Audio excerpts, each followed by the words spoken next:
हनुमान जी को दे दी लो। हनुमान जी बोले मैं क्या करूं? बोले गले में धारण कर लो। बोले इसमें राम है। सीता जी बोली होंगी। हनुमान को खाली माला पाई थी। हनुमान को खाली माला पाई थी। हनुमान जी बोले इसमें राम नहीं है माता, और जब इसमें राम नहीं है तो मेरी किस काम की? तो माता सीता जी बिल्कुल सुस्त हो गई। बोले जब हनुमान यहाँ राम नहीं देख पा रहे तो हनुमान होंगे कहाँ? अरे सूरत सुस्त बना ली मुश्किल जीना था। सूरत सुस्त बना ली मुश्किल जीना था। हनुमान जी ने देखा माता तो सुस्त हो गई। बोले माँ मैं दिखाऊं तुझे राम? तो माता को गुस्सा आया। बोले दिखाई दो। हनुमान ने फाड़ दिखाया। हनुमान ने फाड़ दिखाया। जोर से बोलो। हनुमान ने फाड़ दिखाया सीना था।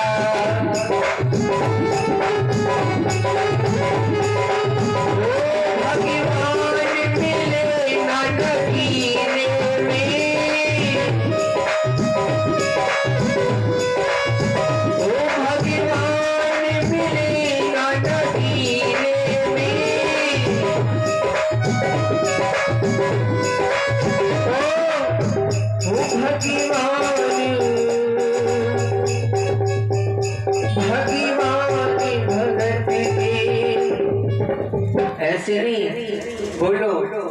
भगवान भगत के तेरे बोलो। ओ भगवान भगत के, ओ भगवान भगत के सीने में ईश्वर में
भक्त प्रहलाद तो हमने से चुपकाया था।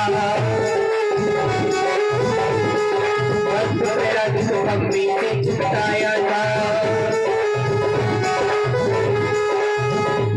प्रहलाद भगत से कहा तेरा भगवान कहाँ है? बोले सभी जगह है। बोले यदि सभी जगह है तो इस खम्भे पे भी होगा? बोले हाँ। तो गरम खम्भे से लिपटा दिया। लेकिन भगवान भक्तों के लिए कुछ भी वजह नहीं मानता हो। प्रभु नरसिंह ने खम्भा दिखाया था। प्रभु नरसिंह ने खम्भा दिखाया था। भगवान मिले ना दीन में, भगवान मिले ना दीन में।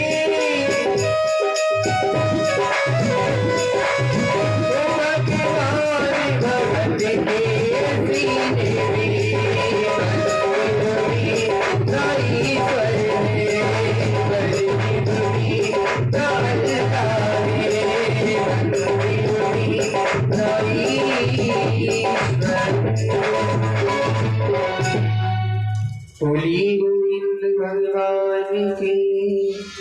जय जय श्री राधेश्याम।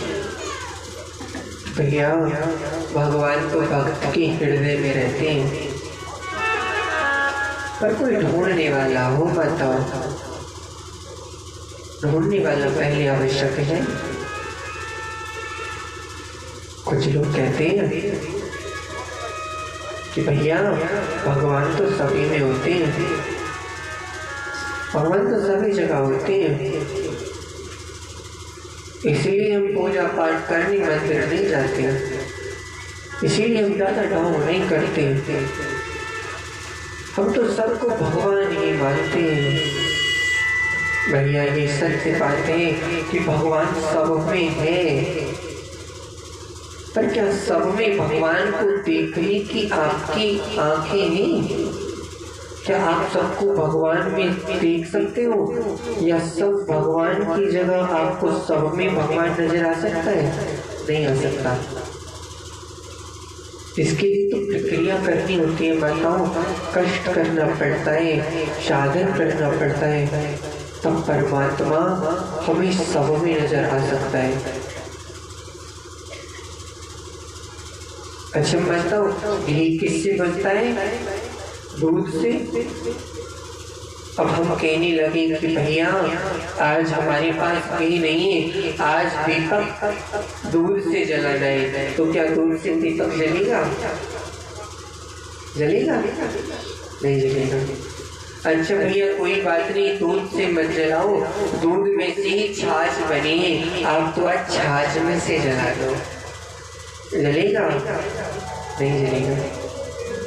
अरे छाछ को भी छोड़ो भैया, आप तो लौड़ी से जला दो, नहीं कर सकता। भैया माखन भी उसी में से बन रहा है, माखन से जला लो, नहीं जलेगा। तो माताओं दूध में माखन भी था, लौनी भी थी, छाछ भी थी, परंतु दीपक तो घी से ही जला। कहने का अभिप्राय क्या है कि भगवान घी तो है, परंतु हमारे हृदय में प्रकाश तब करेगा जब हम इतना परिश्रम कर लेंगे जितना एक दूध को घी बनने में लगता है। दूध का दोहन करो, दूध का दोहन करने के बाद उसे गर्म किया जाता है, फिर उसका मंथन किया जाता है, उसमें से छाछ बनाई जाती है, मक्खन बनाया जाता है। इतना परिश्रम करने के बाद हम उसमें से घी निकाल पाते हैं, तब वो घी का दिया प्रकाश करता है। तो पहले भगवान की कथा को सुनो, फिर भगवान को जानने की कोशिश करो, भगवान के साथ संबंध बनाओ, और जब निरंतर संबंध बनता चला जाएगा तब एक दिन ऐसा आएगा कि आपको सब में भगवान नजर आएगा। तब कहना कि हम तो सब में भगवान का दर्शन करते हैं। और यदि ऐसा नहीं कर सकते हो तो भैया इस बात को कहना तो गलत होता है। बोली वृंदावन बिहारी लाल की। नारद जी ने कहा आपकी पूजा बंद कराते। इंद्र ने कहा कि ब्रजवासी मेरी कृपा से इनको अन्न धन बरसात प्राप्त होती है, ये मेरी शक्ति को भूल गए, मेरी पूजा को छोड़कर इन सब ने कृष्ण की पूजा प्रारंभ की। बताओ श्यामधर तक नाम की मेघ मालाओं को आज इंद्र ने भेजा और कहा पूरे ब्रिज मंडल को बहा दो। श्यामधर तक नाम की मेघ माला ऐसी ही माताओं, जब दुनिया का प्रलय करना होता है तब भगवान इन मेघ मालाओं को भेजते हैं, और ये अकेली मेघ ही पूरी दुनिया का प्रलय कर देती है। बताओ इस मेघ का नाम ही श्यामधर तक।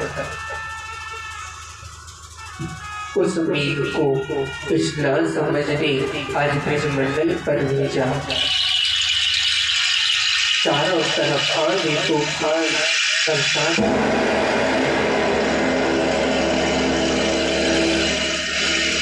मेरी ब्रजवासी तो बोले वाले ही माताओं, कन्हैया लाला भैया तेरी कहने से हमने गिरिराज करण की पूजा की, देख इंद्र कुपित हो गए भैया, आप हमारी रक्षा कर। कन्हैया ने कहा घबराओ मत, मेरी गिरिराज के हजारों हाथ हैं, चलो उसकी शरण में, वो तुम्हारी रक्षा करेंगे। केवल 7 दिन के ही 7 साल के ही कन्हैया और 7 वर्ष की कन्हैया ने 7 कोष लंबे गिरिराज को अपनी कंठ की उंगली के नख पर धारण किया। बोली गिरधर लाल की जय जय श्री राधेश। धारण किया।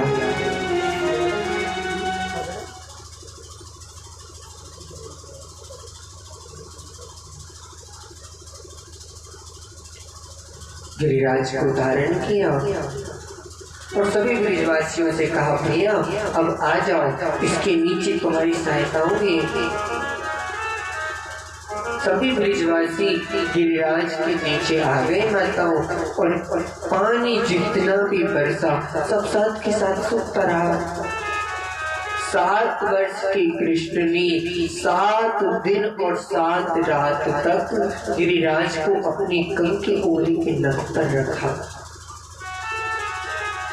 क्योंकि एक तरफ सुदर्शन चक्र इस जल को सुखा रहा था माताओं, और दूसरी तरफ शेषनाग भगवान अपनी शैया लगाकर पड़े थे, जो जल को अंदर नहीं आने दे रहे थे। और पर्वत के ऊपर साक्षात अगस्त्य मुनि बैठे थे, जो एक चुल्लू में पूरे समुद्र को पी गए थे, वो बैठे बैठे जल को पी रहे थे माताओं। जैसे ही 7वां दिन पूरा होने लगा ना और रात का समय आया, तो मनसुखा ने कहा लाला भैया तू छोटा है, और देख आज 7 दिन हो गए, 7वीं रात लगने जा रही है, तेरी उंगली थक गई होगी लाला।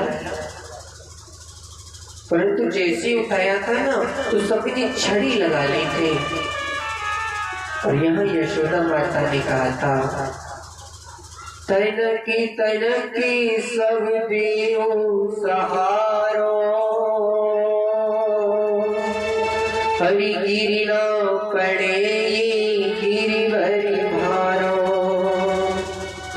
सब सहारा लगा रहे थे, तो मनसुखा ने कहा लाला अब तू थक गया होगा, अपनी उंगली को हटा ले। भगवान बोले मैं उंगली नहीं हटा सकता। बोले क्यों? बोले भैया मैंने उंगली हटा ली तो तुम्हारे ये जितनी भी डंडे सब टूट जाएंगे, लाठियां सब टूट जाएंगी। तो श्रीराम बोला चौरी लाला तुझे समझ रहे हैं कि पूरा पर्वत तेरी उंगली पे ही है। भैया हमारी लाठी ऐसी भारी भारी लगी हुई है, अगर ये लाठी ना हो तो तेरी उंगली में कहाँ सामर्थ्य जो तू संभाल ले। भगवान मुस्कुरा कर बोले हम भगवान इसलिए उठा रखा है।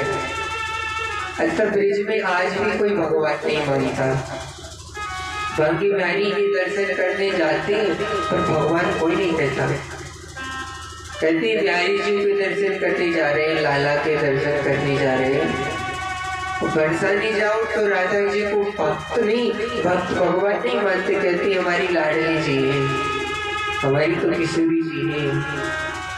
और बाहर से आने वाले तो भगवान मानते हैं पर ब्रजवासी नहीं मानते।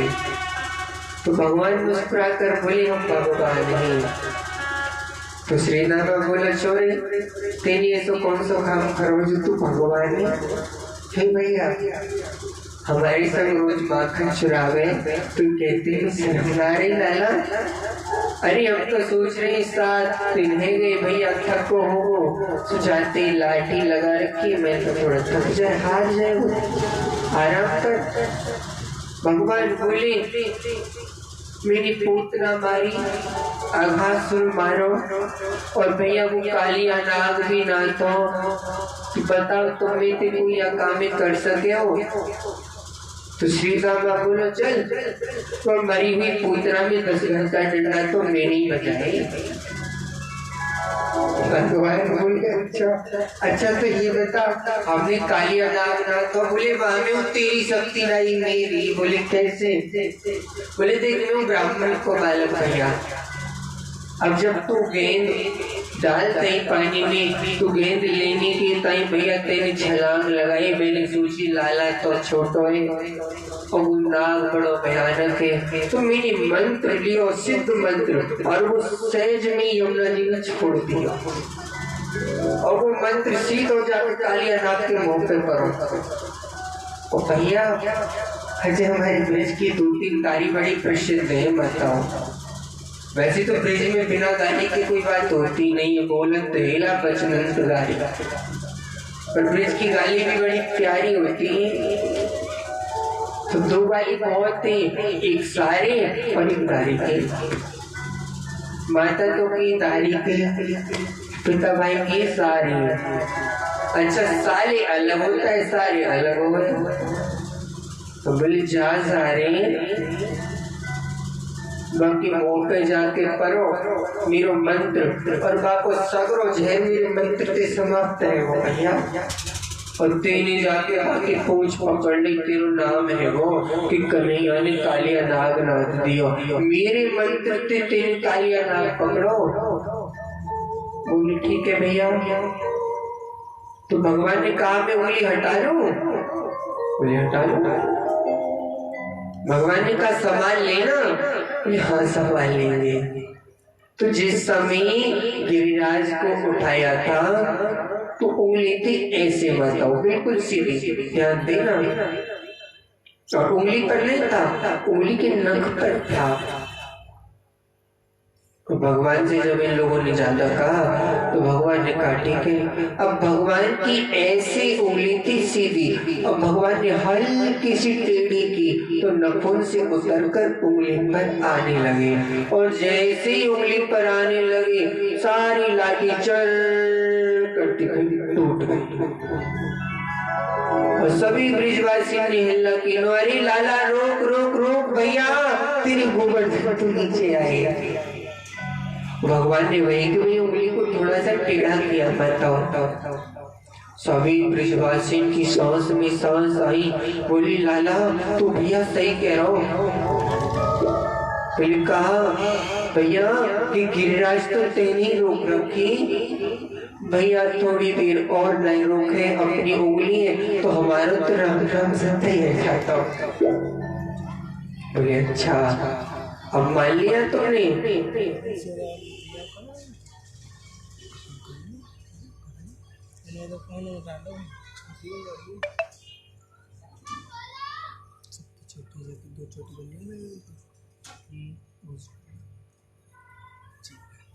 बोली गोविंद भगवान की। कथा कहाँ चल रही थी? हाँ अब देखो श्रोताओं का मन थोड़ा सा इधर से उधर जाए तो हम कथा बोल सकते हैं। भगवान ने उंगली को हल्का सा टेढ़ा किया। ब्रिजवासी बोले लाला अगर थोड़ी देर और उंगली नहीं रोके तो भैया हमारा राम नाम सत्य जाता है। पर लाला एक बात बता भैया, तेरे अंदर इतनी शक्ति आई कहाँ से? अब कन्हैया जी ने सोचा भगवान कहता हूँ तो ये बाबा मानते नहीं है कि भगवान है, और इन्हें कैसे बताऊं कि शक्ति कहाँ से आई? बोले बता। तो कन्हैया बताने लगे, कछु माखन को बल बढ़ो,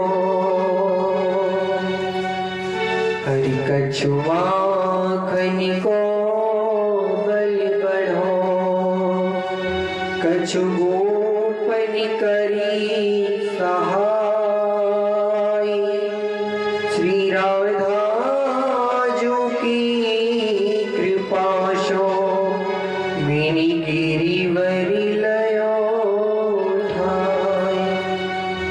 कछु माखन को बल बढ़ो, ये जो रोज चोरी कर करके माखन खा गई ना भैया, ये आज ताकत आ गई। कछु कूपन करी सहाय।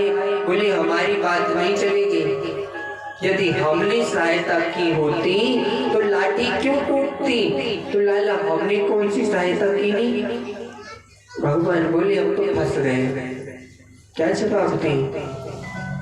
तो कहने लगे देखो भैया, जब मैं गिरिराज को उठाने लगा था ना, तो तुम सब टकटकी लगाकर मेरी तरफ देख रहे थे कि छोटो सा लाला गिरिराज को उठा रहे।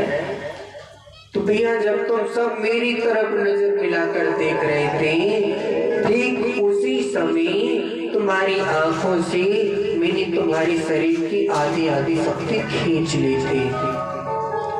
मनसुखा तुरंत बोला हाँ मैं जब तो कह रहा हूँ, मेरा शरीर हल्को हल्को कैसे लग रहा है। अरे हम जब तो करें तेरे भारी हल्के हल्के कैसे गए? चोरी नंद के छोरा, अरे अब तक तुम माखन चुरावे, चीर चुरावे भैया, अब तो शक्ति भी चुराने लगो। भगवान बोले अब तुम कुछ भी समझो।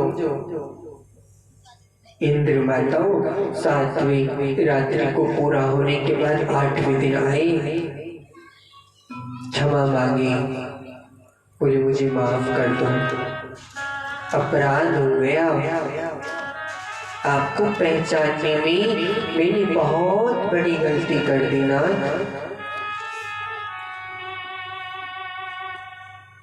अब यदि चाहो तो मुझे दंड दे दो और चाहो तो मुझे शरण में ले लो। भगवान कुछ ना बोले, माताओं चुप खड़े थे। इंद्र ने कहा प्रभु आप जानते हो आप कौन हो? भगवान ने भी कुछ ना बोले। इंद्र ने 2 श्लोकों में भगवान की स्तुति की और बताया आप कौन हो, कैसे हो। पिता गुरुस्त्वं जगतामधीशो दुरत्ययः कानुपाति दंड हिताय स्वेच्छाति नुभि शमहसि मानं विधुन्नवं जगदीश मानिना। इंद्र ने कहा कन्हैया पिता गुरुस्त्वं, तुम इस संसार के पिता हो, जगतामधीशो, समस्त जग आपके आधीन है, आप जग के अधीश्वर हो, जगतामधीशो। और कन्हैया दुरत्ययः काय उपात्य दंड, जब आपको जानते हुए भी दुराचारी आपका नाम भूल जाते हैं तो उनको दंड देने के लिए उपात्य काल दंड, आप अपने हाथों से उन्हें दंड भी देते हो। प्रभु मैं ये जानना चाहता हूँ, यदि संतान से कोई अपराध हो जाता है तो क्या माता पिता उसे क्षमा नहीं करते? तो आप तो संसार के पिता हो, तो मुझे क्षमा कर दो। दिशो दिशत्वं तविनामि शान्तं तपोमयं ध्वस्तरजस्तमसकं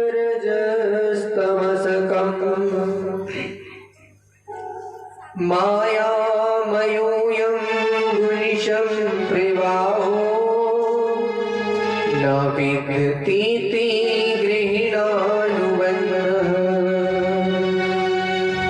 इंद्र कहते हैं विशुद्ध सत्व, तुम विशुद्ध हो। विशुद्ध कहते हैं माताओं जिसमें ना तो शुद्धि ही हो ना अशुद्धि ही हो। अरे भैया हमारे अंदर शुद्धि भी होती है और अशुद्धि भी होती है।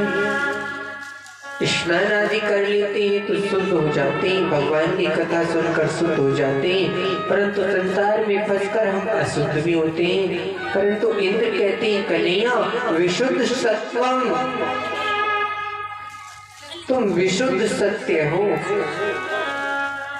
और तब धाम शांतम, जहाँ तुम रहते हो वो जगह शांत होती है, वहाँ शांति हो जाती है। अच्छा, जब भगवान की कथा प्रेम से सुनते तो वहां शांति आ ही जाती है माताओं। और जब कोई परमात्मा का नाम लेता है तो उसके जीवन में भी शांति आती है। तो कहते हैं तब धाम शांतम, और आगे कहते हैं तपोमयम ध्वस्त रजस्तमसकम। जितने भी तप करने वाले हैं उनके रजोगुण में हम और आप आते हैं माताओं। उनके रजोगुण को मिटाकर उन्हें देव बनाने वाले भी आप ही हो। ध्वस्त रजस्तमसकम माया मयोयम गुण संप्रवाहो। जितनी भी माया है मयो यम, उसको दंड देने के लिए तुम यम के समान हो। माया को कोई नहीं छोड़ सकता, परंतु मायापति माया के लिए भी यम के समान है। माया मयोयम गुण संप्रवाहो। आपके अंदर से गुणों का प्रवाह होता है। आपके सामने यदि कोई आ जाए तो कितना भी निर्गुण हो उसमें उसी समय गुण आ जाती है। गुण संप्रवाह हो, आपके प्रभाव में आने वाला भी गुणी हो जाता है। न विद्यते ते गृहीणानुबन्धः न विद्यते ते। प्रभु आप विद्यमान हो या ना हो, परंतु गृहीणानुबन्धः, जो आपकी शरण में आ जाए आप उसे ग्रहण कर लेते हो। कैसे? बोले बंद हो, जैसे कोई गाय के बछड़े के खुर को पार कर देता है, आप ऐसे उसे स्वीकार कर लेते हो। मुझसे अपराध हो गया, बहुत बड़ी गलती हुई, मैंने आपके ब्रजवासियों को दंड दिया, उन्हें कष्ट देने की चेष्टा की, मुझे क्षमा कर दो। प्रभु ने जब इतनी सुंदर स्तुति सुनी तो कहा ठीक है, तूने सारे काम गलत किए पर एक काम अच्छा किया है। इंद्र का अच्छा काम कौन सा था महाराज? दुनिया में जब कष्ट आता है ना तो दुनिया भागती है। माया जब जब आती है जीव को परमात्मा से अलग करती है, पर इंद्र ने जो अपनी माया रची उसने ब्रजवासियों को भगवान से अलग नहीं किया, बल्कि भगवान के पास लाकर रख दिया। देखो हमारे बाबा पीछे से ताली बजा रहे हैं और आप सब कुछ नहीं करते हो। अच्छा, हमारी समझ में कुछ आए या ना आए, इतना तो आ ही जाता है कि कथा कौन भाव से सुन रहा है। तो इंद्र तूने सारे काम गलत किए पर जीव को मेरे पास लाकर खड़ा कर दिया, इसलिए मैं तुझे छोड़ रहा हूं। पर भैया पाप जिसने किया है उसे फल तो भोगना ही पड़ता है। कोटि जन्म शतैरपि अवश्यमेव आभुक्तम चीयते कर्मणा। आज का किया हुआ सत्कर्म हजारों जन्म बाद भी मिलेगा और आज का किया हुआ पाप कर्म करोड़ों जन्म बाद भी भोगना पड़ेगा। अवश्यमेव आभुक्तम। कर्म कभी छीन नहीं होते माताओं। तो इंद्र तेरे पाप की सजा ये है कि हर श्रावण के महीने में तुझे पूरे ब्रजमंडल में आकर झाड़ू लगानी होगी। तो आज भी जब श्रावण का महीना आता है ना, बल्कि होली के बाद से ही ब्रजमंडल में ऐसी हवाएं चलती कि बिना झाड़ू के ही सड़क साफ हो जाती है माताओं। इंद्र ने स्वीकार किया और कहा गिरिराज की छटा बड़ी प्यारी है, तीनों लोगों से न्यारी है।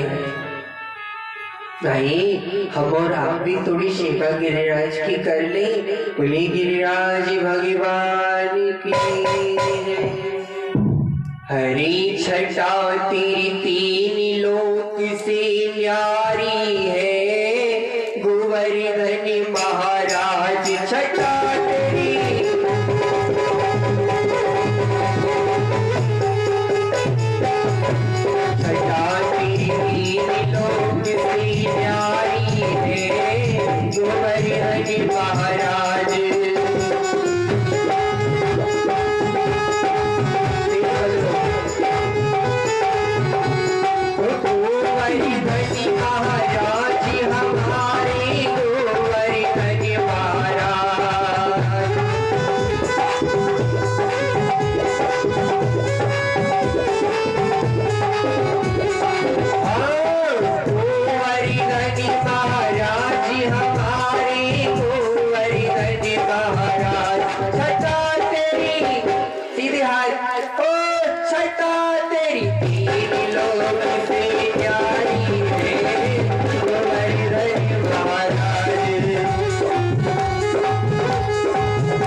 जय जय श्री राधेश्याम।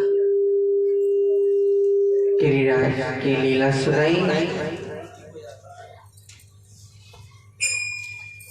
आगे गोविंद की बड़ी ही पावन और पुनीत कथाओं में प्रवेश करते हैं। भैया 3 प्रसंग ही जीवन के माता में, ध्यान से समझना।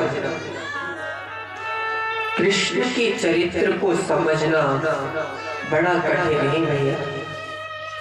राम जी को समझना सहज है, परंतु कृष्ण को समझना सहज नहीं है। कृष्ण को समझने के लिए बड़े बड़े मुनि भी मोहित हो जाते हैं माताओं, और बुद्धि के बल पर तो उसे जाना ही नहीं जा सकता। यदि बुद्धि के बल पर जानने की चेष्टा करें तो एक नहीं करोड़ों ब्रह्माओं की बुद्धि फेल हो जाती है, क्योंकि कृष्ण पूर्ण ब्रह्म ही भैया। वैसे तो राम भी ब्रह्म ही, पर राम ने अपने जीवन में ब्रह्मता का प्रदर्शन नहीं किया। राम के सामने जब भी कोई आया, राम से पूछा आपका परिचय, तो राम कहते संतों के चरणों का दास, दशरथ का ज्येष्ठ पुत्र मैं राम हूं। पर कन्हैया से जब भी कोई पूछता तो कन्हैया ने कभी ना कही कि मैं कृष्ण हूँ, यशोदा नंदन हूँ। कृष्ण तो सदैव कहते मैं भगवान हूँ, मेरी शरण में आ जाओ, मैं मुक्ति दिला दूंगा। और भैया घोषणा करके कहा सर्वधर्मान परित्यज्य मामेकं शरणं व्रज। सर्वधर्मान परित्यज्य, भैया दुनिया के जितनी भी धर्म हैं सबको त्याग दो, सबको छोड़ दो और माम एकम एकम, केवल एक मेरी शरण में आ जाओ, शरणम व्रज। और यदि ऐसा करोगे तो फिर क्या होगा? बोली अहम त्वा सर्वे पापेभ्यो, जिस समय सबको छोड़कर मेरी शरण में आ जाओगे तो अहम त्वा सर्व पापेभ्यो, उसी समय तुम्हारे पापों को काटूंगा नहीं, अहम त्वा मैं ग्रहण कर लूंगा। कितनी बड़ी बात है। भगवान कहते हैं काटूंगा नहीं, उन पापों को मैं ले लूंगा, परंतु मोक्षयिष्यामि मा शुच, उसी समय मुक्त कर दूंगा। बस एक बार आओ। इसलिए कृष्ण को समझना बड़ा कठिन है, परंतु आज का समाज जो शास्त्रों को नहीं पढ़ता, माता रामायण गीता महाभारत नहीं पढ़ सकते, नहीं जानते, और यदि पढ़ भी ली तो उसका सही अर्थ नहीं निकाल पाते। कुछ मोबाइल फोन से सुन लिया, कुछ टीवियों पर देख लिया, कुछ नाटक वालों से देख लिया, और उसमें जो देख लेते हैं उसी को सत्य माना, उसी को सत्य मानकर भगवान कृष्ण पर आज के समय का प्राणी हस्तक्षेप कर देता है। भैया भगवान कृष्ण के चरित्र पर 3 जगह उंगली आज का इंसान उठाता है, केवल अज्ञानता के कारण, क्योंकि शास्त्रों को पढ़ा नहीं, और टीवी वालों ने, मोबाइल फोन वालों ने, नाटक वालों ने पैसा कमाने के लिए उसे तोड़ मरोड़ दिया।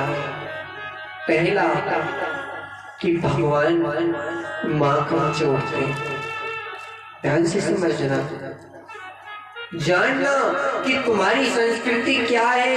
पहला हस्तक्षेप कि भगवान माखन चोरते, माखन को चुरा कर खाते थे। आज के समय का प्राणी पहली बात ये कहता है। दूसरा कि भगवान नवीन स्त्रियों को स्नान करते हुए देखते थे, चले आते। और तीसरा कि भगवान इतनी गोपियों के साथ राज क्यों करते थे। मैं जहां भी जाता हूँ 3 प्रश्न हर प्राणी के मन में मुझे मिलता है, और इसे जानकर सुनकर बड़ी पीड़ा होती है माताओं, बड़ा कष्ट होता है, बहुत कष्ट होता है माताओं। इसलिए मैं चेष्टा करता हूँ कि ब्रज की अनेक कथाएं ना होकर ये 3 प्रसंग यदि समझ में आए तो कम से कम कृष्ण के प्रति जो अज्ञान है वो तो मिटेगा। अब आप ध्यान से सुने, जो लोग इस बात को कहते हैं वो लोग अवश्य सुने। मैं जवाब देता हूँ। जो लोग कहते हैं कि भगवान ने माखन को चुराया, मेरा परमात्मा माखन चोर नहीं था माता। जिसके पिता ने जन्म होते समय 9 लाख गायों का दान किया हो, उसके घर में कितनी गाय होंगी? जिसके घर में 9 लाख गाय दान हो रही हैं, उसके घर में कम से कम 50 लाख तो नौकर होंगे उन गायों की रखवाली करने के लिए। भैया क्या उसके घर में माखन की कोई कमी होगी? क्या उसे माखन चुराने की आवश्यकता पड़ेगी? परंतु उसके बाद भी यदि वो माखन चुराने गया है तो उसके रहस्य को जानो ना, उसकी लीला को जानो, तब कुछ कहना। उससे पहले कहने का अधिकार मत रखो भैया। ध्यान से सुनना। सभी गोपियां जानती कि कृष्ण साक्षात ईश्वर है। ब्रह्म ही। इसीलिए सभी गोपियां रात्रि को जब सोते हैं, सोते समय सोचते हैं कोई तो ऐसा यत्न हो कि हम परमात्मा का दर्शन हो जाए। केवल युवा नहीं, केवल बालक नहीं, बूढ़ी बूढ़ी गोपी भी सोचती है कोई तो ऐसा मार्ग होगा कि हमें भगवान का दर्शन हो जाए, हमें कृष्ण का दर्शन हो जाए। गोपियां जानती हैं यशोदा का भाग्य इतना बड़ा हो चुका है कि वो कृष्ण का दर्शन स्वयं ही करती है, दूसरों को नहीं करने देती। इसीलिए सभी गोपियां माखन को माध्यम बना रही हैं। किस प्रकार? गोपियों ने संध्या काल को गौ माता का दोधन किया है और दोधन करते समय सोचा है इसका माखन बनेगा, कृष्ण के लिए बनेगा। उस दोधन को जमाया। अरे भैया मैं से जमा रही हूँ, शायद कन्हैया देख रहे होंगे। उसके बाद उसे बिलोती ही, बिलोकर उस माखन को रख देती हैं कि शायद परमात्मा इसे भोग लगाने आएंगे। तो गोपियों ने दूध का दोहन करने से माखन बनाने तक किसकी याद की? केवल कृष्ण की। और क्या चाहा कि कृष्ण इस माखन के माध्यम से आएंगे और हमें उनका दर्शन हो जाएगा। प्रभु अंतर्यामी सब जानी, अंतर की बात को जानने वाला ये अंतर्यामी है माताओं। मेरे गोपाल ब्रिज की गोपियों के भाव को जब जान गए तो घर घर में गए। जिस जिस गोपी का ये भाव था कि मेरे माखन को गोपाल चुराएंगे, उसके माखन को खाया, चुराया, परंतु वो माखन नहीं रह गया भैया। वो तो गोपियों की भक्ति थी, तो गोपाल ने गोपियों के भक्ति रूपी माखन का भोग लगाया है माताओं। अन्यथा माखन तो आज भी घरों में बनता है। क्या आपके घर कभी आकर कहा कि मैया हमें माखन खिला दो? क्यों नहीं कहा? क्योंकि हम माखन बना रहे हैं, भक्ति नहीं बना रहे माताओं। तो माखन नहीं बना रहे हैं, वो तो भक्ति बना रहे हैं माताओं। इसलिए भगवान ने माखन की चोरी नहीं, गोपियों के भक्ति की चोरी की है, गोपियों की भक्ति को स्वीकार किया है। और हम इसके अर्थ को न समझ सके, इसीलिए हम उसे माखन चोर कहते हैं। इसलिए गर्व से जब भी आपसे कोई इस बात को कहे तो कम से कम हिंदू होने के नाते उसे जवाब तुरंत देना, मेरा परमात्मा चोर नहीं था। अरे इतना उदार और कौन हो सकता है? शेष महेश दिनेश सहुजिनी को नीति नीति कह ध्यान लगामी, नीति नीति कह ध्यान लगामी।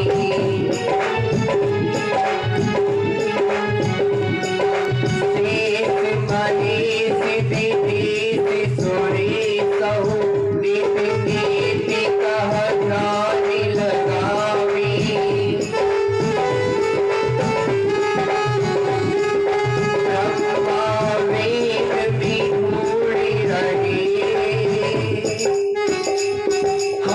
ब्रह्मा वेद में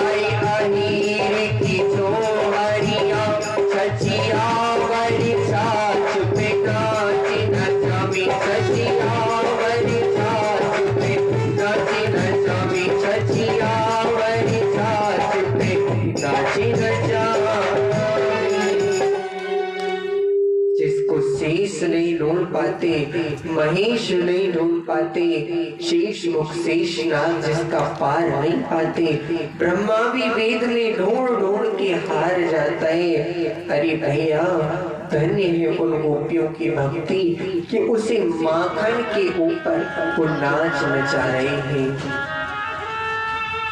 तो वो माखन चुराने नहीं आया है, वो तो उनकी भक्ति के आगे नाचने आया है। ये तो सोचो कि उन गोपियों की भक्ति कितनी महान होगी कि परमात्मा ने अपना नाम चोर रखवा लिया, परंतु उनकी भक्ति को नहीं छोड़ा। ऐसी भक्ति बनाकर तो देखो। हस्तक्षेप करना आसान है, परमात्मा के दूसरी लीला वस्त्र हरण। ध्यान से सुनना। मेरे कृष्ण ने देखा, जैसे ही कार्तिक का महीना लगा, ब्रिज की सभी गोपियां, बूढ़ी बूढ़ी माताएं कार्तिक स्नान के लिए यमुना जी में जाती, सभी चीर घाट पर पहुंच जाते, अपने हाथों से माता कात्यायनी की प्रतिमा बनाई माता, उस प्रतिमा की पूजा करती, स्नान करके माता का ध्यान करती, पर पूजा करते समय मांगते क्या है? हम पूजा करते हैं तो सुख संपत्ति मांगते माताओं। ध्यान देना, केवल युवती नहीं कर रही है, केवल विवाहित नहीं कर रही है, ब्रिज की एक एक गोपी, चाहे वो 10 वर्ष की हो, चाहे वो 100 वर्ष की हो, सब स्नान कर रही है कार्तिक स्नान, और माता के सामने बैठकर कहती है, हे माँ कात्यायनी महामाये महायोगिन्यधीश्वरी नंदी गोपीसुतं देवी पतिर्मे कुरुते नमः। कात्यायनी महामाई, हे महामाई, हे कात्यायनी माता, कात्यायनी महामाई, महायोगिन्यधीश्वरी, तुम तो योगियों की भी अधिष्ठिति हो, तुम तो योगियों की भी सभी इच्छाओं को पूरी करती हो। हम तुमसे कुछ मांगते हैं माता। नंद गोप, ये जो नंद बाबा गोप हैं, ग्वाले हैं, नंद गोप सुतम देवी, इनके जो सुत हैं माने बेटा हैं, पतिर में कुरुते नमः, हमें पति रूप में मिल जाए। गोपियों ने खुद मांगा माता से कि हमें पति रूप में प्राप्त हो। क्या कर रही है?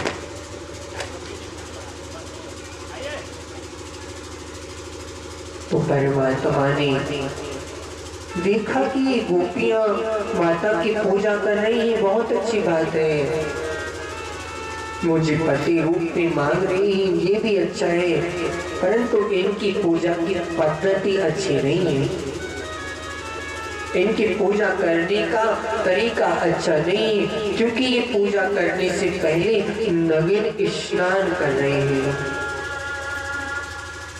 इस समय पर कृष्ण की आयु केवल 5 वर्ष थी भैया।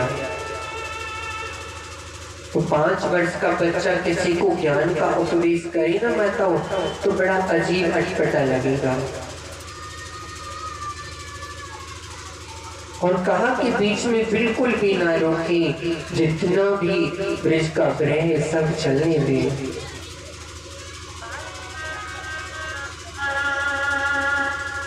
कन्हैया सभी ब्रज गोपियों के पास आए, बोले देवियों, मैं जानता हूँ तुम सुबह 4 बजे उठती हो, माता कात्यायनी की पूजा करती हो, बहुत अच्छी बात है। मैं ये भी जानता हूँ तुम माता से मुझे पति के रूप में मांगती हो, मुझे ये भी स्वीकार है, परंतु देवियों तुम्हारे स्नान करने का तरीका ठीक नहीं है। गोपियों को आश्चर्य हुआ, जो थोड़ा बहुत सकता ना कि भगवान है भी या नहीं, वो तुरंत मिट गया। बोले इन्हें कैसे पता चला कि हम पूजा करके पति के रूप में मांगते हैं इनको। मैं तुमसे कहना चाहता हूँ कि सब कुछ करो पर जल में नग्न स्नान मत करो, क्योंकि देवियों इससे दो मर्यादा नष्ट होती है, एक लोक मर्यादा और एक देव मर्यादा। लोक मर्यादा तो इसलिए नष्ट होती है कि कोई व्यक्ति यहाँ से मन चला निकल कर जाए, आपके वस्त्रों को ले गया तो कैसे बाहर जाओगी? लोक मर्यादा जाएगी। और देव मर्यादा इसलिए जाएगी क्योंकि जल स्वयं तो देवता है ही, पर उस देव के अंदर भी उसका देव वरुण रहता है। दो देवता तुम्हें देखते हैं, तुम उसमें लगे स्नान करते हो। गोपियां नहीं वाली माता बोली 2 दिन का लड़का हमारे सामने माखन चुराया और हमें ज्ञान का उपदेश करने आया है, बोले भाग जाओ। परंतु जिस पर कन्हैया अनुग्रह करना चाहते हैं ना माताओं, उसे किसी भी प्रकार करें अपने चरणों में लगाए देते, उसे सन्मार्ग दिखाई देते। ये कृष्ण की विशेषता है। भगवान ने कहा ऐसे तो नहीं माने, परंतु इनको सिखाना तो पड़ेगा। इसलिए मेरे कन्हैया ने अगले दिन इनके वस्त्रों को उठाया और कदम के पेड़ पर बैठ गए। गोपियां स्नान करती रही। स्नान करते करते जब समय बीता तो बाहर की ओर आने लगी चेहरा से, तो वस्त्र तो नहीं है। तो संकोच हुआ हमारी वस्त्रों को कौन ले गया? तो देखा कदम के पेड़ पर टंगे हुए और उन पत्तों के बीच में, उन वस्त्रों के बीच में कन्हैया का चरण भी नजर आ रहा था माताओं। तो कहा लाला तुमने हमारे वस्त्रों को क्यों चुराया? तो कन्हैया जी बोली वस्त्र, ये वस्त्र क्या होता है? बोली तुम तो बहुत नासमझ हो, बहुत नटखट हो, ऐसी बातें करते हो जैसे वस्त्र जानते ही नहीं हो। बोली नहीं भाभी, हम तो सच्ची में नहीं जानते कि वस्त्र कहाँ होंगे। अरे लाला जी जो कदम के पेड़ पे तुमने रख ली नहीं, जी हमारे वस्त्र है।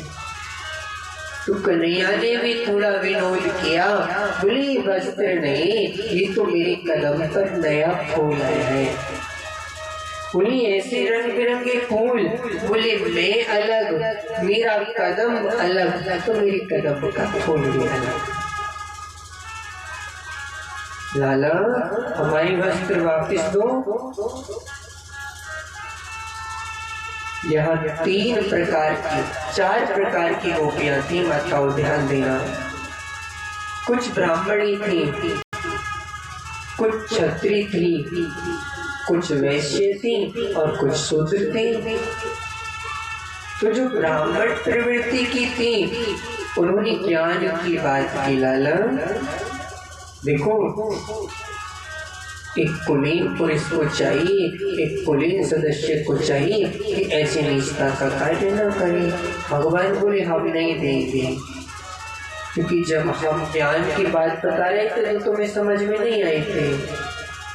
फिर जो क्षत्रिय त्रिवर्णीय थी उन्होंने अपनी क्षत्रिय वाली बात कही। बोली लाला दंड मरहती, या तो हमारे वस्त्र दे दो वरना नंद बाबा से कहकर तुम्हें दंड दिलवाओगे।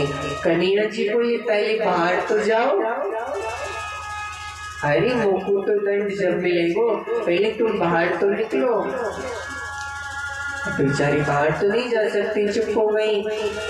तीसरी ही वैश्यमानी बनिया तो बोली लाला तुम हमारी वस्त्रों को हमें दे दो, हम तुम्हें खूब माखन खिलाएंगे। बोले हम नहीं खाएंगे।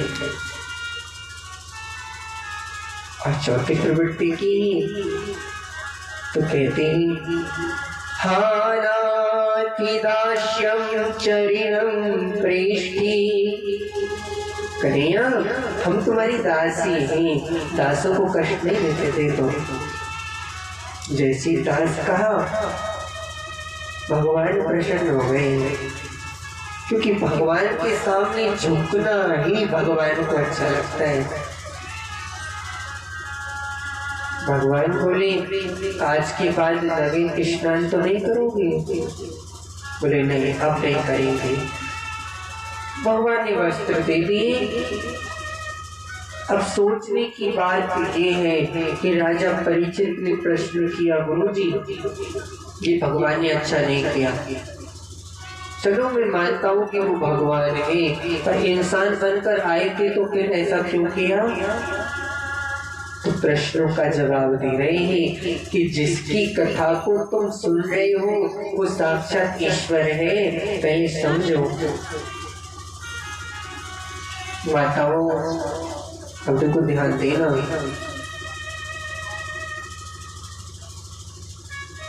सबसे पहली बात तो ये है कि आज से तकरीबन 80-90 साल पहले तो कह सकते जो बड़े बुजुर्ग हैं हमने उनसे ही सुनाए।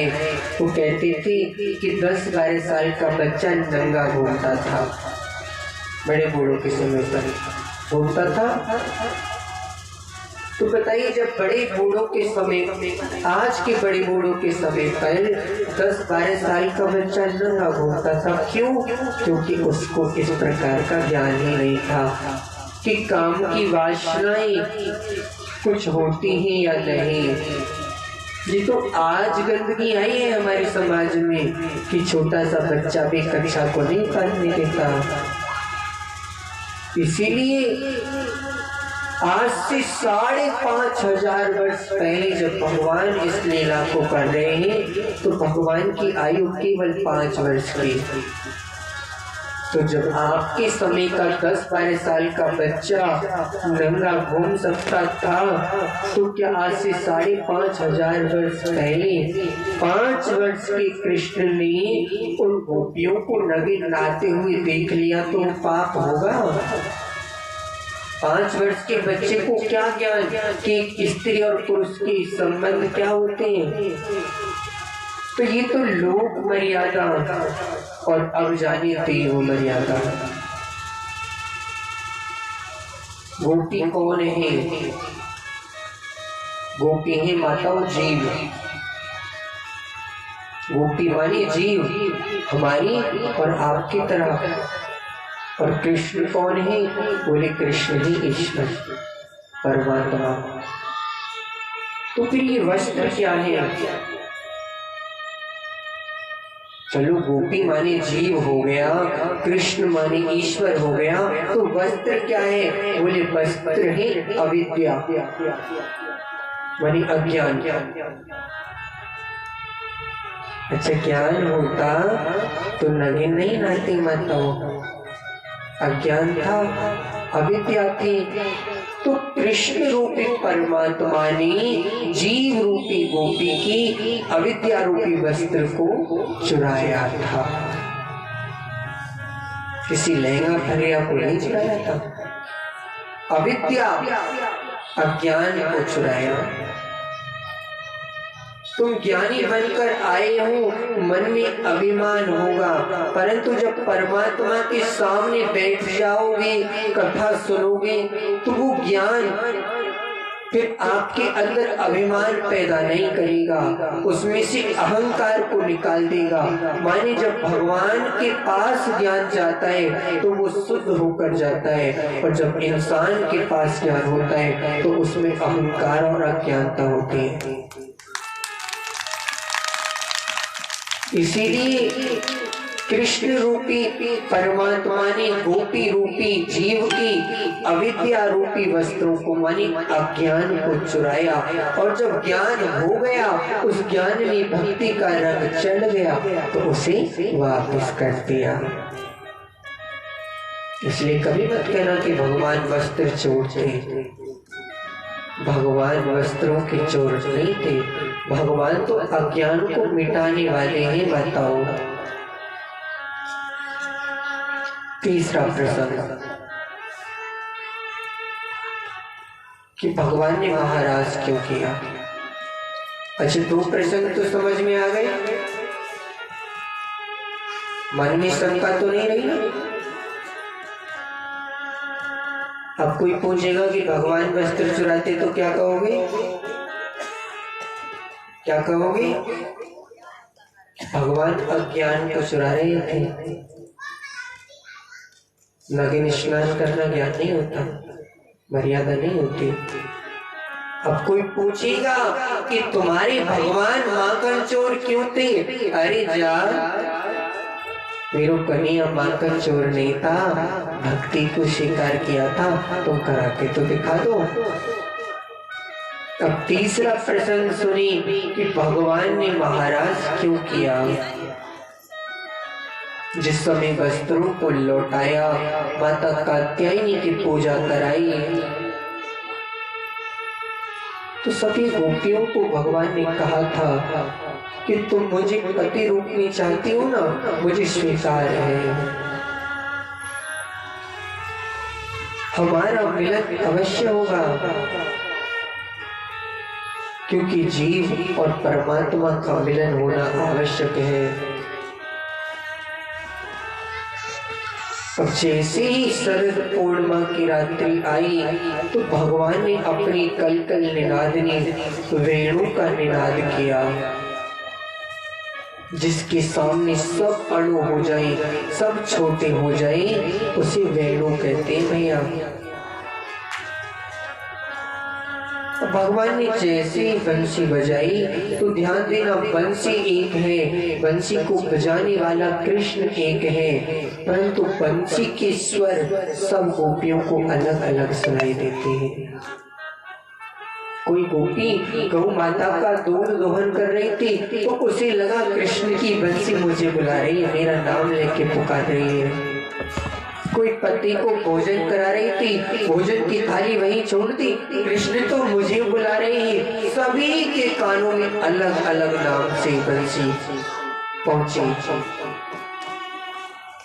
सभी गोपियां भगवान के सामने पहुंची। आधी रात्रि का समय था माताओं। भगवान ने कहा, देवियों तुम क्यों चली आई? आधी रात के समय तुम यहाँ पर क्यों आई हो? अरे तुम्हारे पति हैं, तुम्हारे पुत्र हैं, तुम्हारी सासू माता है, क्यों चले आए? जानती हो पतिव्रत धर्म में बड़ी शक्ति होती है। मैं तुम्हें एक कथा सुनाता हूँ गोपियों, ध्यान देना। कन्हैया गोपियों को कथा सुनाने लगे। बोले एक बड़ी ही विदुषी ब्राह्मणी थे, इकलौता पुत्र था उसका। यज्ञ मंडप बना हुआ है, यज्ञ में 24 घंटे अग्नि प्रज्वलित रहती है। अब एक दिन की बात, वो यज्ञ पत्नी सो रही थी माताओं, और सोते सोते उसके पति ने आकर आवाज लगाई। पतिदेव आए, आकर बोले हम विश्राम करना चाहते हैं। बातें करते करते वो ऋषि अपनी पत्नी की जंघा पर सिर रखकर सो गए।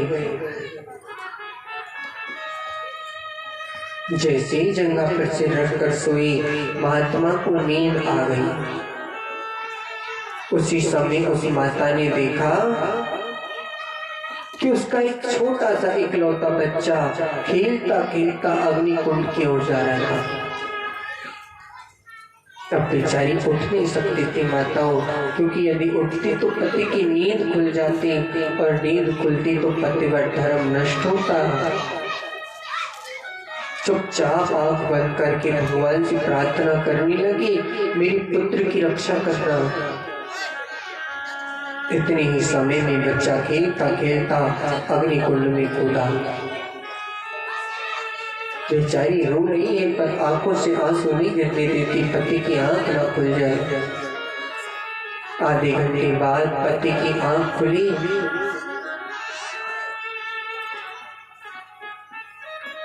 जैसे ही पति ने जंघा से सिर को हटाया तो माता दौड़ती हुई यज्ञ मंडप के पास पहुंची तो देखा बहलती हुई अग्नि में उसका बच्चा ऐसे खेल रहा था माताओं, जैसे कोई फूलों की डलिया में खेल रहा हो।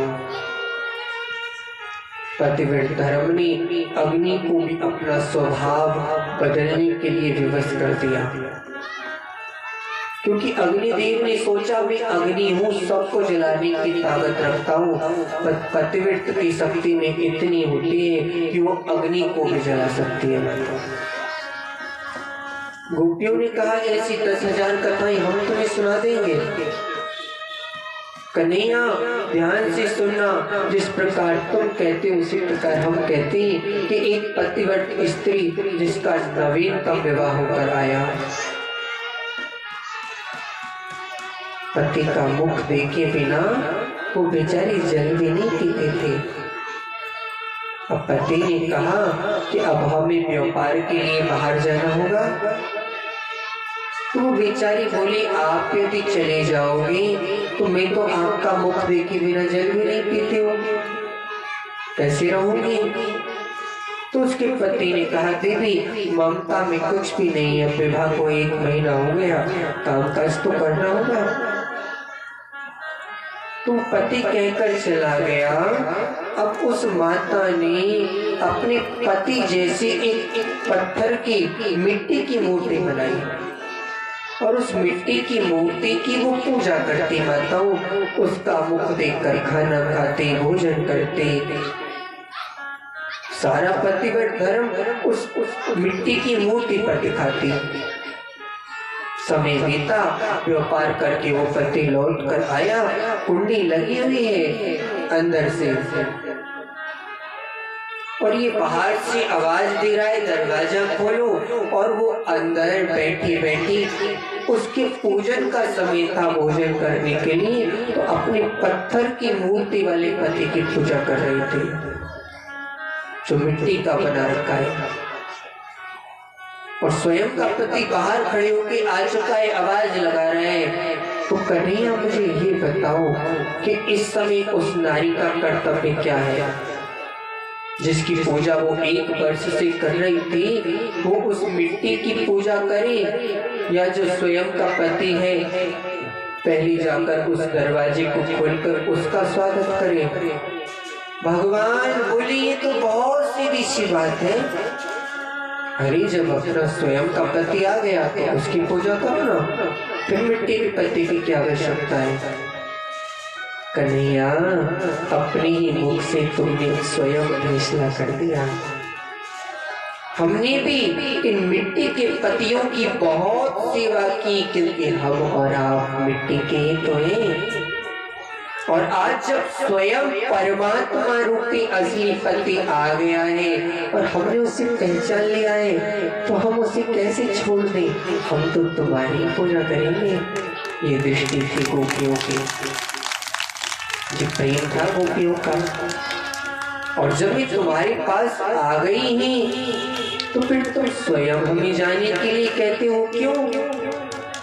सुखदेव जी कहते हैं राजन, जीव जब परमात्मा की तरफ बढ़ता है ना, तो पहले परमात्मा कृपा करते माता और फिर संसार में फंसाते हैं, संसार को अच्छा दिखाते हैं, इसलिए कि परीक्षा करना चाहते हैं कि मेरी कृपा पाकर भी ये संसार में ही है, ये वास्तव में मेरी तरफ आ रहा है। किसी ने 1 महीने भगवान की पूजा की, मनोकामना पूरी होने लगी, तो भगवान और दूसरी मनोकामना पूरी कर देते हैं, ये देखने के लिए कि मनोकामना पूरी होने के साथ साथ मुझे याद कर रहा है, मेरी तरफ आ रहा है या नहीं। पर कुछ जीव ऐसे होते हैं जैसी इच्छा पूरी हुई भगवान को छोड़ देते हैं। तो भगवान मानो ये कहना चाहते थे संसार की बढ़ाई करके कि यदि इनका 1% प्रेम अब भी संसार में होगा तो मेरे मुख से परिवार और संसार की पतिव्रत धर्म की बढ़ाई सुनकर ये वापस चली जाएंगे। पर यदि मुझसे सच्चा प्रेम हो गया है तो पति तो क्या, साक्षात ब्रह्मा भी आ जाए तो भी इस सिवाय मेरे किसी दूसरे को नहीं चाहेंगे। इसलिए समस्त गोपियों के प्रेम को स्वीकार किया और महाराज होना प्रारंभ हुआ।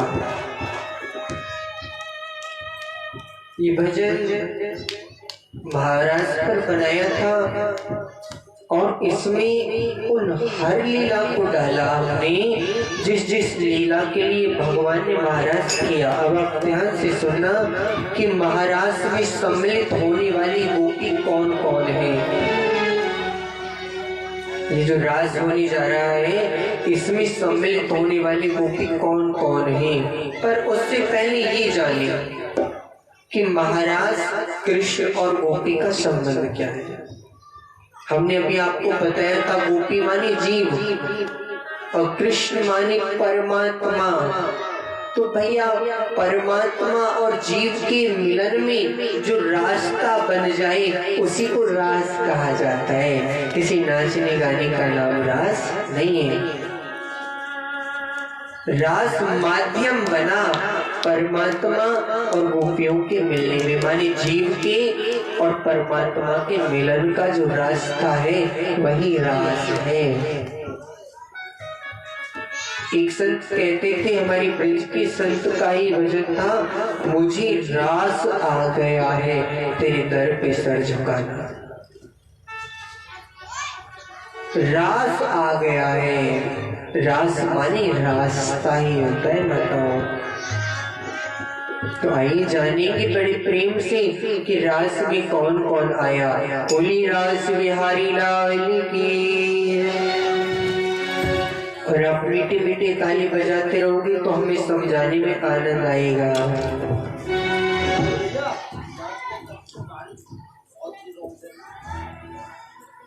हुएशो राशि रचो वृंदावन गोपिनी श्यामी नचायो रे।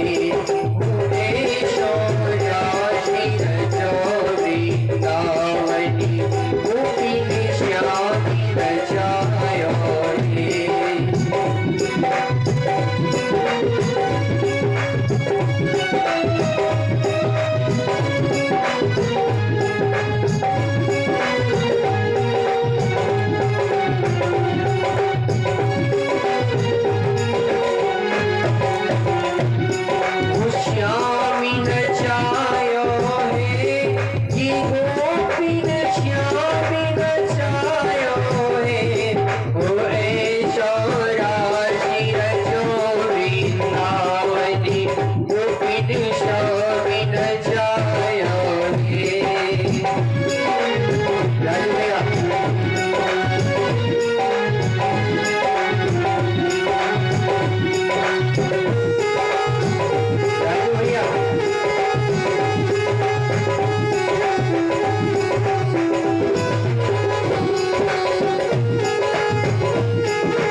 आप मीठी मीठी ताली बजाते रहो।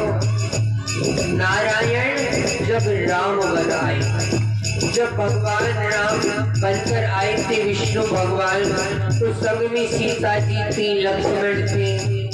तो सीता जी को वाम अंग में देखकर ऋषि मुनियों ने मन में सोचा था कि काश हमें भी ऐसा सौभाग्य मिलता कि हम भी इनके वाम अंग में इनकी वाम अंगुली बनकर बैठती। तो भगवान ने कहा आ जाना। कहाँ? द्वापर में। वामनी बनी जब नारायणी जुरामी बनी आए,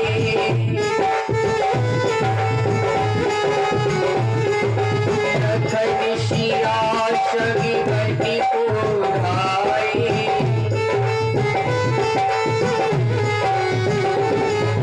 सभी ऋषियों ने कही भाग्य क्या सीता पायो है, तुरे चौरासी रजोरी कावली तुबिन शामिल जायो है।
तो रही त्रेता युग की। एक घटना सतयुग में भी घटी। वामनी बनी जब गए मुरारी,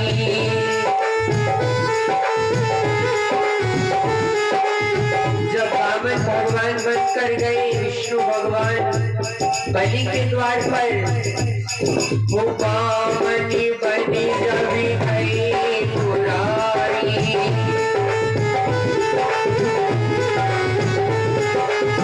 देख के बोली सभी दैत्यनी नारी,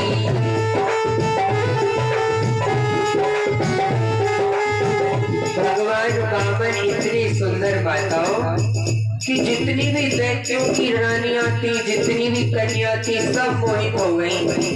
बोली इतना सुंदर, अरे भैया इतना सुंदर तो हमें भी मिल जाए। भगवान ने कहा तुम भी आना। कहाँ? द्वापर में। हाँ देख के बोली दैत्यनी नारी,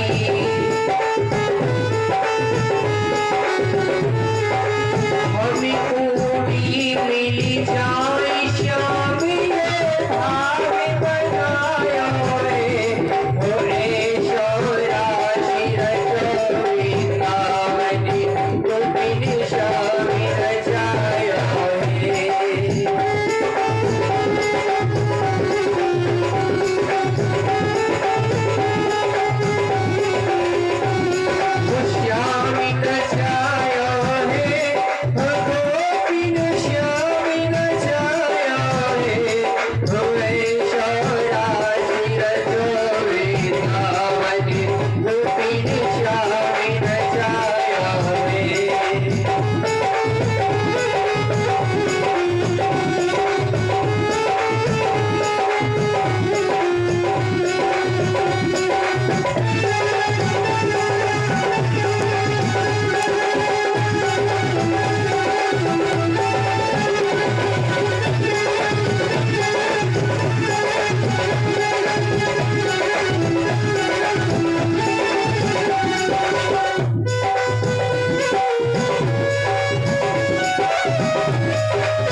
ये तो देवता और राक्षसों की बात समझ में तो सभी क्या रहे हैं ना, सब क्या रहे हैं। पर आपकी तालियों में करंट नहीं है।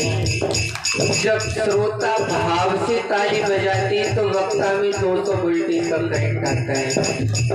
और तुम्हें कथा सुनाते सुनाते तुम्हारी यहाँ का मौसम ठंडा, हम तो बीमार हो रहे हैं। अब देखो तुम भाव से ताली बजाओगे तो हम ठीक हो जाएंगे, और तुम ऐसे बैठे हो, आपको क्या बताएं, हमें भी ऐसा लग रहा है कि हम कथा बता नहीं सुना रहे, बस ऐसे बैठे भजन कर रहे हैं। मिली करी सभी देवता आए, मिली करी सभी देवता आए, संग में अपनी देवियां लाए, संग में अपनी देवियां लाए,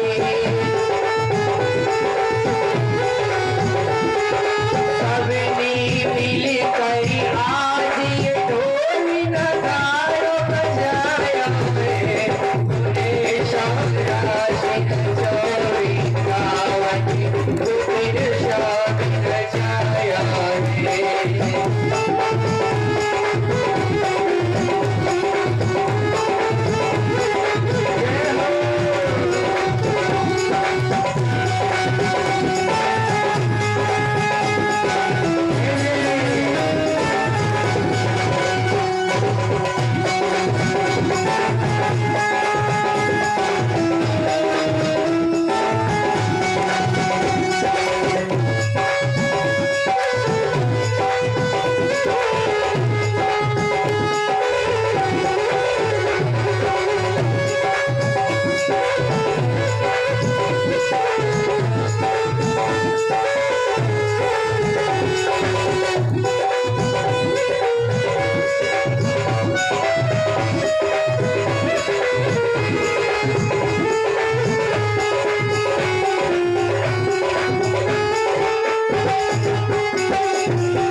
नाची श्याम,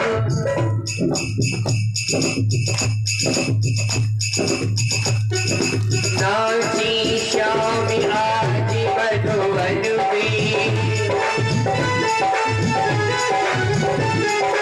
नाची श्याम आज निधिवन में, एक एक श्याम शमी गोविंद में, एक एक श्याम शमी गोविंद में,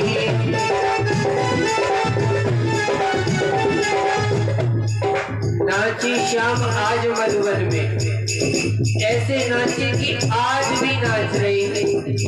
अब आज का एक अर्थ तो ये है कि उस दिन नाच रही थी, और आज लिखने का हमारा एक अर्थ ये कि आज भी निधिवन में रोज नाचते हैं।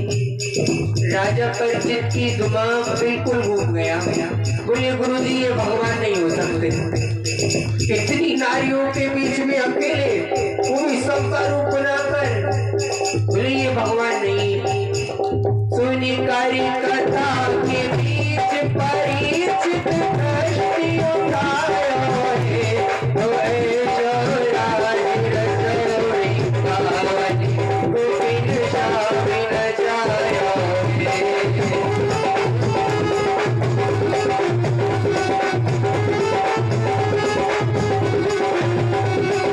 श्याम नचाया है, ये गोविंद श्याम नचाया है, तो ऐसा राज रसोई गावनी, गोविंद श्याम नचाया है।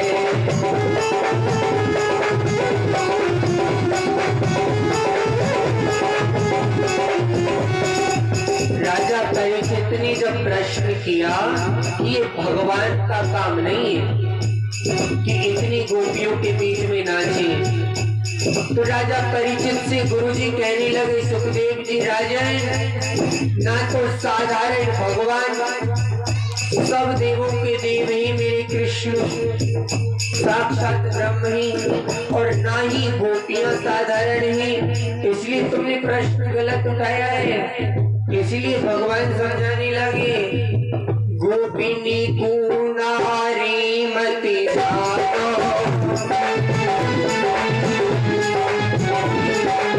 गोपिनी कुनारी मति जानो।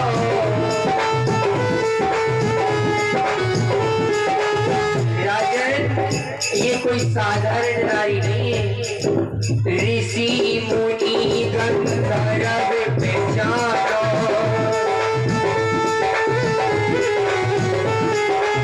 ऋषि मुनि गंधर्व पहचानो।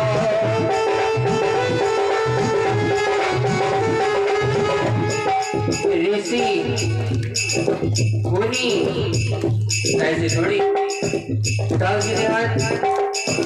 ऋषि मुनि गंधर्व पहचानो। बोलो कौन है? ऋषि मुनि गंधर्व पहचानो। बोलो बोलो बोलो। इन सब ने ही मिलकर गोपी रूप बनाया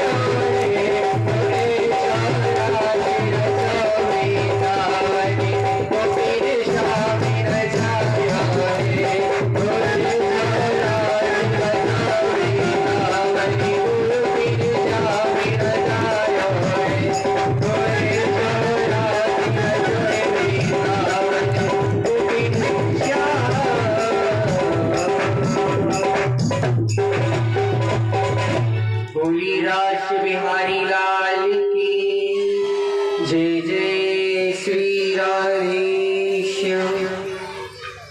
और थोड़ी थोड़ी जगह बीच में बना लें। आप लोगों के बीच में माता रानी का मंदिर है ना, तो माता रानी ही आ रहे हैं। और भैया शेर नहीं बब्बर शेर है, तो सब थोड़ी थोड़ी जगह बनाकर बैठेंगे। हाँ, बीच में से रास्ता बना दे, क्योंकि हमारे से जंगल को सिर है भैया।